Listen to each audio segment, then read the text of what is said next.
So my name is Sharona Clark.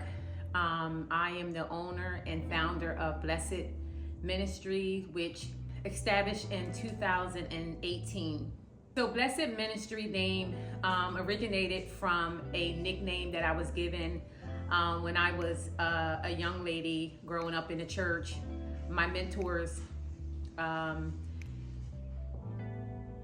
called me Blessed because we were having a activity at church, and we were doing this activity, and we had to go around the room and name three things about ourselves.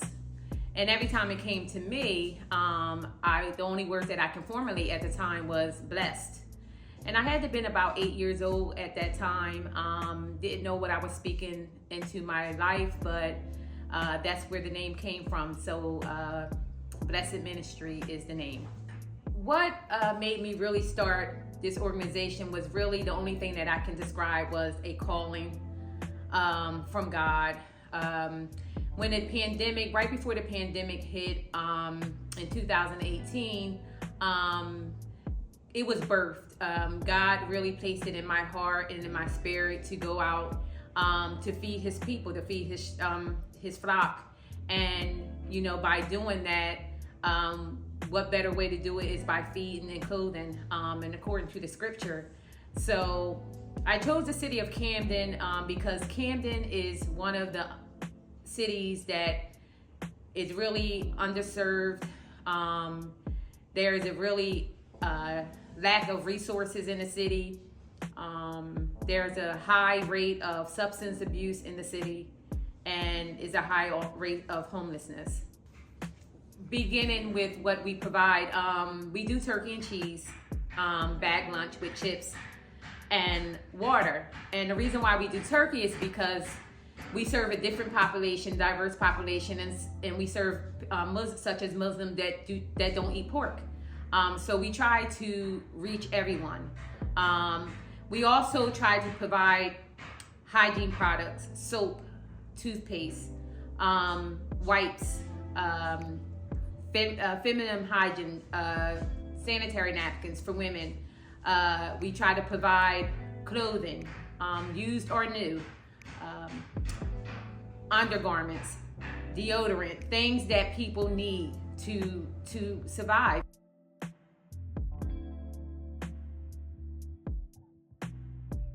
So I can relate to those that I serve in probably only one way. I have never been homeless by the grace of God.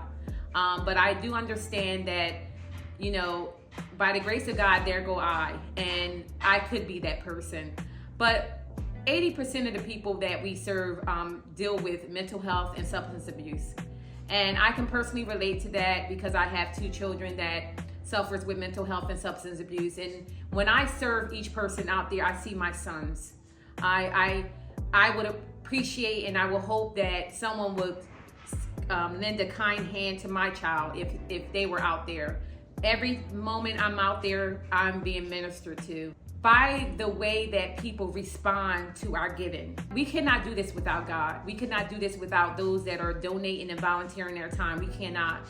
But to hear thank you, to hear that, I'm blessed because of people like you, to hear that, it is gratifying to me. And it ministers to me all the time.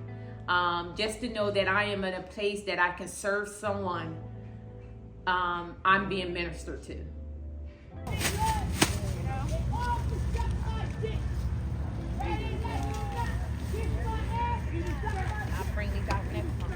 What's one thing you would like the world to know, whether it be in general, or what I was thinking about was how people may perceive as those who are homeless or in addiction, as they want to be stuck there?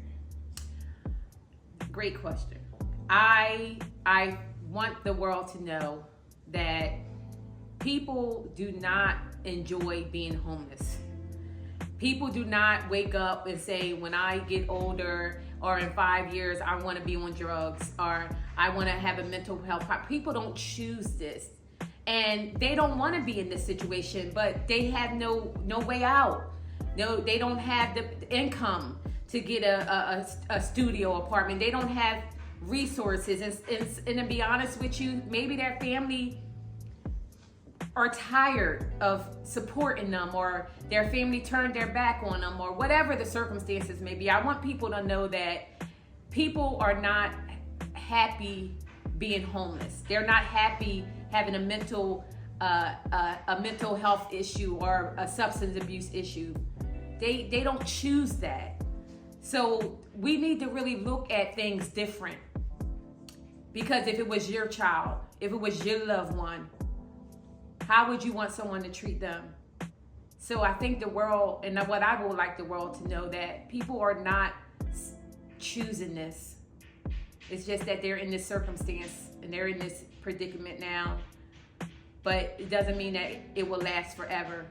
So people like me and other organizations and other churches that's going out and showing the love of Christ, I believe that's going to make a difference. That your very kindness, your very giving could change somebody's life. And we need to really understand that, you know, I am a Christian. I confess to be a Christian, but I do know that there is a lack concerning what the scripture says that we ought to do. I just think that, you know, I don't know who's going to see this video, but, you know, I just want to be able to, you know, share love. If we really start with love, love covers a multitude of sin. And that's where it begins. And when we started off, we had nothing. I was funding everything through my husband and I.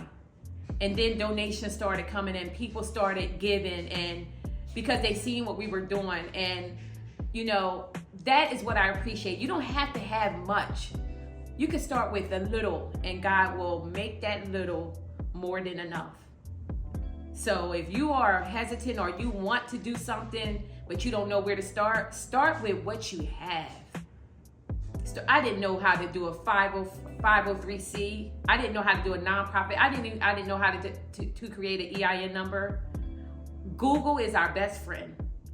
So I Googled things. I did it. I didn't have the money to pay anyone to help me. And I just took my time and did it. So you can do it.